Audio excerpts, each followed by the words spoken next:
How could this state of reporting be improved, specifically concerning the matter of gender? Let us imagine we have an apple, symbol of the brand. Symbolically, each colored section represents the level of gender-specific policies to be monitored in an Apple CSR report.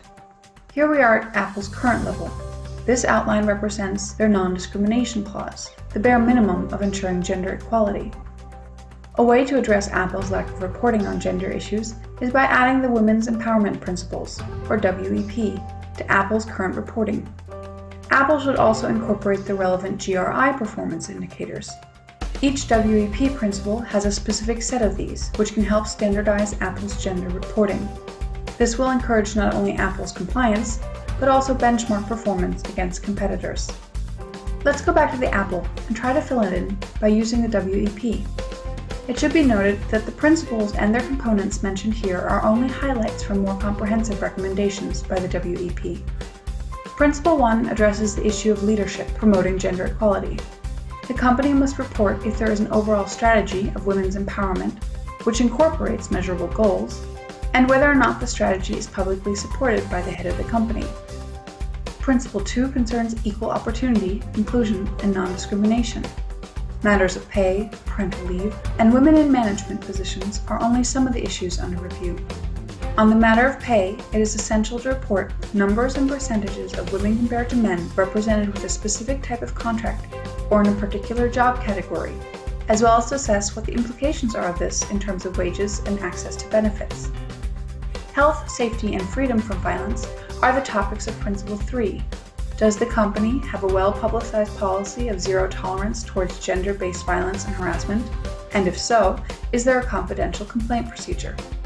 On the matter of health, it is vital to ensure that data is routinely disaggregated by sex and analyzed for differences in health services, needs, and outcomes. Principle 4, on the matter of education and training, should report on aspects such as career clinics and mentoring programs, to whom these are targeted, what their participation rates are, broken down by men and women as well as by job category and title, and for how many hours participants engage with these types of programs per year. Specifically concerning enterprise development, supply chain, and marketing practices is Principle number 5. Questions raised concern what outreach initiatives promote women's entrepreneurship to equip them with the skills to successfully bid for supplier contracts in the future, as well as the overall monitoring initiatives in the supply chain.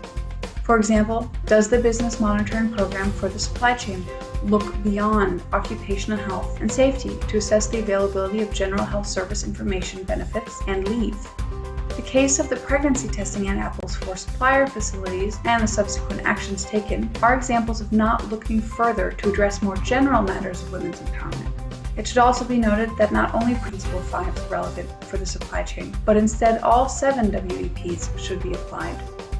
Principle 6 looks to community leadership and engagement, and whether gender is one of the drivers used to define the company's approach to community programs, and if yes, how so? As well, does the company undertake gender impact assessments or consider gender-related impacts as part of its social impact assessment? Finally, Principle 7 is relevant to all the above principles by requiring transparency by way of measuring and reporting company efforts. This principle, which demands accountability on the part of its business participants, drives the implementation of the first 6 principles. Now our apple is complete. However, the question remains, is this an adequate solution to addressing gender inequality in Apple's supply chain? It can be. Through the monitoring of gender issues, companies can see where they stand on the matter of gender equality. By promoting transparency and accountability, they can begin to implement policies that support this goal.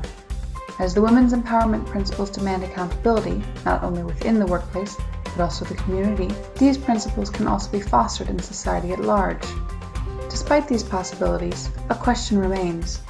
Does CSR, as a tool of business which reaps benefits from cheap women's labor, wish to address gender inequality? Created using Powtoon.